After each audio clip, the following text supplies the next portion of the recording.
Welcome to my next video on biblical exegesis. Biblical exegesis has fallen upon hard times, and I want to illustrate a general point just with reference to an example from public life this week. The First Minister of Scotland, Nicola Sturgeon, has announced that Scotland can move from phase 1 to phase 2 of the coronavirus lockdown relaxation measures. And what this meant is that places of worship could open for private prayer but not for communal meetings. And she then went on to thank the various faith groups, and what she said is that she was thanking the various priests, ministers, rabbis and imams.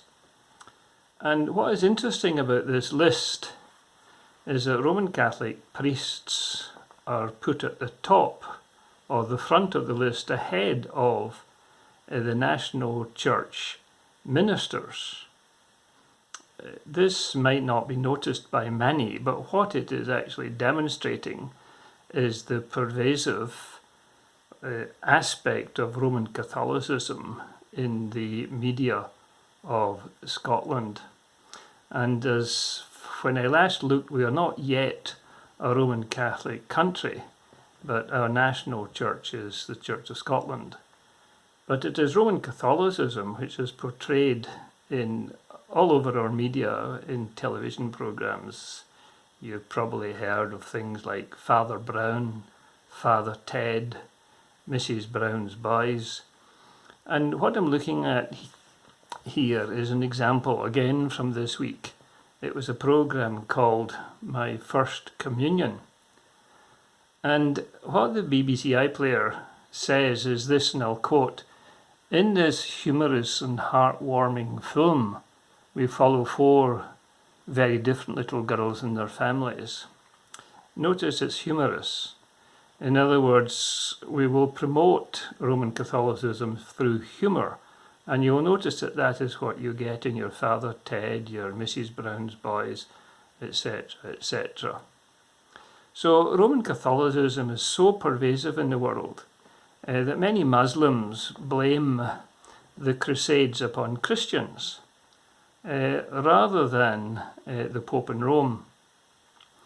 And speaking about the Muslims reminds me that the British public knows more about Islamic practices and what the BBC calls the holy month of Ramadan, rather than it does about God's holy day. Remember the Sabbath day to keep it holy. So we've got Roman Catholic Holy Communion and Islamic holy months. So the question is, where is the Church of Scotland? Well, it's nowhere to be seen. It's almost invisible in Scottish life. Occasionally it surfaces on national occasions, but it's nowhere to be seen in public life. And the national churches in Scotland and in England have failed these nations. And you might say, well, what has all this got to do with biblical exegesis? Well, rather simple. It was biblical exegesis which led to the 16th century Reformation throughout Europe and the exposure of the Roman papacy for what it was and still is. And another aspect, if people would study their Bibles, is what's called the prophetic voice. And we're reading through the prophecy of Jeremiah in our family worship at the moment.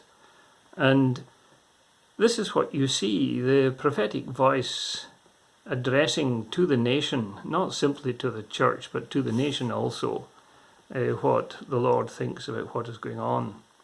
And it is for lack of biblical exegesis and people not actually knowing what their Bibles say that we have this profound inability to distinguish true Christianity and true godliness to such an extent that the basic concepts of the Lord's holy day has been replaced with holy months of Ramadan.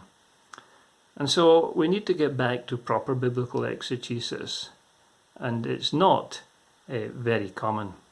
But this is what I'm trying to address in this series as I come across various issues, not in a systematic way, but just as matters come before my mind from week to week in the Lord's providence.